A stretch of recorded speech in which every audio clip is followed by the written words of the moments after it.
This is a map of the countries that have won the World Cup.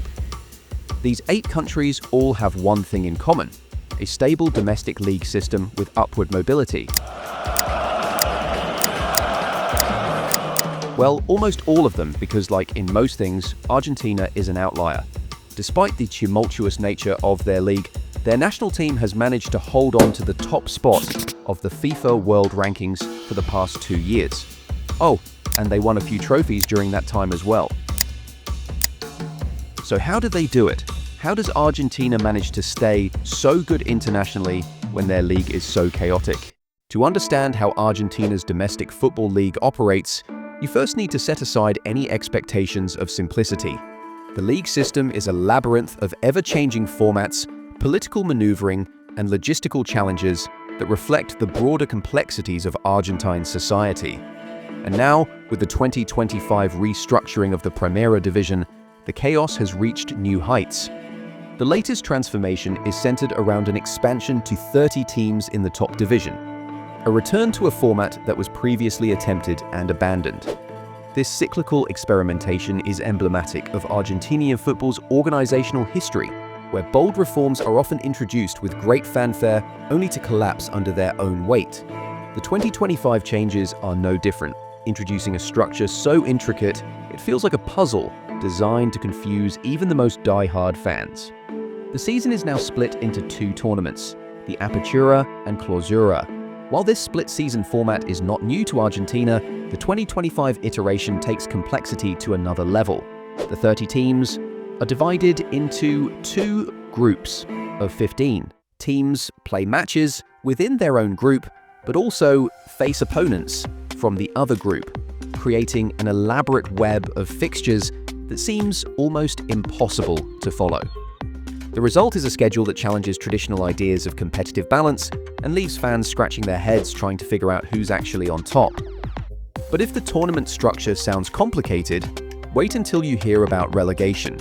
Argentina continues to use the infamous promedio system, a points-per-game average calculated over multiple seasons to determine which teams drop down to lower divisions. This system has been widely criticized for its inherent bias.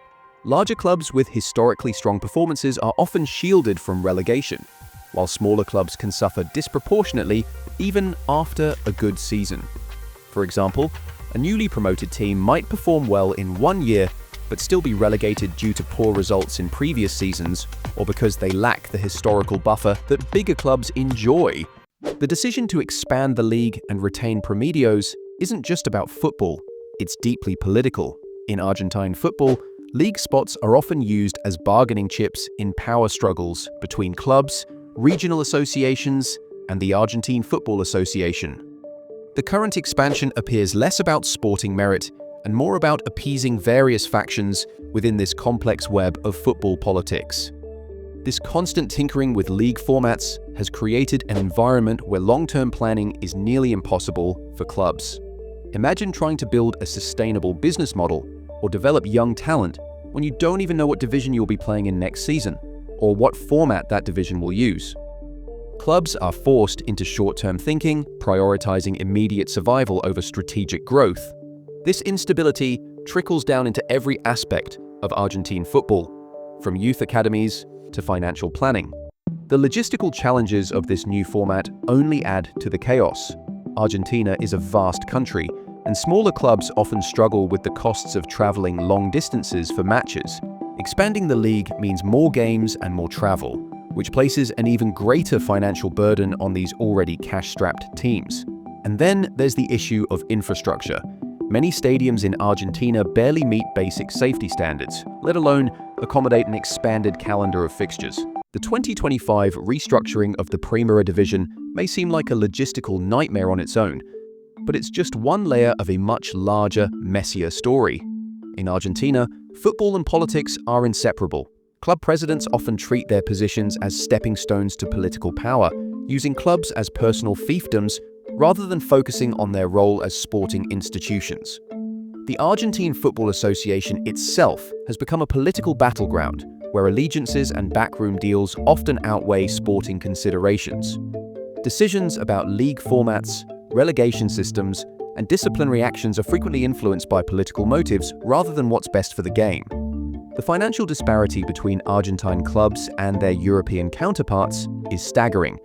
Even modest European teams can offer salaries that dwarf those available in Argentina's top flight. This economic reality has turned Argentine clubs into talent factories, developing young players with the explicit goal of exporting them abroad for profit. While this system keeps clubs financially afloat, it also perpetuates a vicious cycle. As top talent leaves earlier and earlier, the quality of the domestic league diminishes further.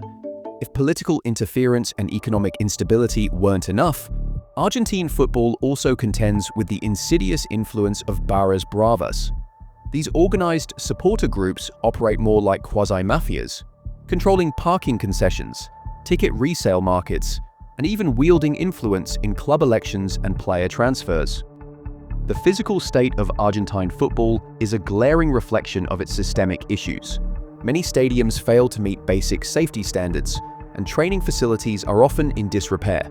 Youth academies, the lifeblood of Argentine football, operate with minimal resources despite their critical role in producing world-class talent. Young players are leaving earlier than ever before, often before making their professional debuts in Argentina's Primera División. For clubs struggling financially, selling talent is no longer just an option, it's a necessity. The transfer fees from these sales provide crucial lifelines, but come at a steep cost, the weakening of the domestic league. While this export-driven model ensures a steady pipeline of talent for La Albiceleste, it leaves local fans watching a league that feels increasingly like a developmental stage for Europe, rather than a competitive product in its own right. Unlike the domestic league, Argentina's national team thrives under Lionel Scaloni's leadership, creating a professional environment that contrasts sharply with club football chaos. This separation has been crucial to its success, allowing the team to focus purely on performance while clubs remain mired in political and economic struggles. A key factor in this success is Argentina's player development pathway. While the exodus of young talent to European leagues might seem like a weakness, it has become one of the national team's greatest strengths. Players leave Argentina as raw talents, but return as seasoned professionals, having honed their skills in structured environments abroad while retaining their uniquely Argentine flair. This development philosophy prioritizes creativity and individual brilliance, qualities that make Argentine players highly sought after worldwide. Argentina's youth teams consistently excel in international tournaments, holding the record for under-21 World Cup victories with 6 titles to Brazil's 5. Argentinian players are renowned for their tactical adaptability, seamlessly switching between different footballing systems and philosophies.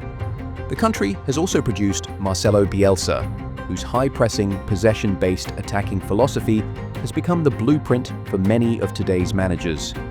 Team cohesion distinguishes Argentina's recent success.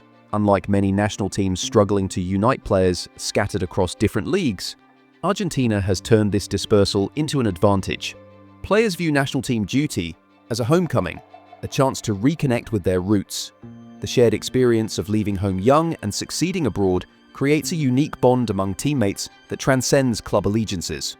While the national team thrives, the financial landscape of Argentine football presents a stark contradiction. The Primera División is plagued by chronic debt, unpaid salaries, and crumbling infrastructure. See, while players leaving early is a good thing for the national team, it means that clubs don't receive the lofty transfer fees that Brazilian clubs do.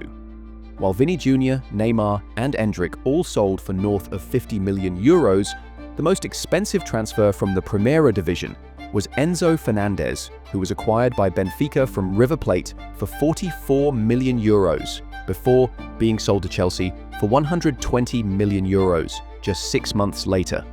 The inability to retain even a fraction of this transfer revenue within the domestic system highlights fundamental structural issues. Most clubs operate in a constant state of financial emergency, relying on television rights payments and player sales just to stay afloat. The centralized Football para Todos broadcasting model once provided guaranteed income to clubs, but has been replaced by a market-driven system that exposes smaller teams to financial instability. Larger clubs demand a bigger share of these revenues, leaving smaller ones struggling for survival. President Javier Milei's proposed privatization plans could represent a turning point for Argentine football. Transforming clubs from member-owned associations into private entities might bring much-needed financial stability, but risks eroding the community connections that have historically defined Argentine football. But even if it all falls apart, Argentinians can sleep soundly, knowing that their national team will always remain as one of the powerhouses of world football, even after Lionel Messi's retirement. If you liked this video and would like to see more, please like and subscribe. As always, if you have any thoughts on the video or video suggestions, leave it down in the comments section below.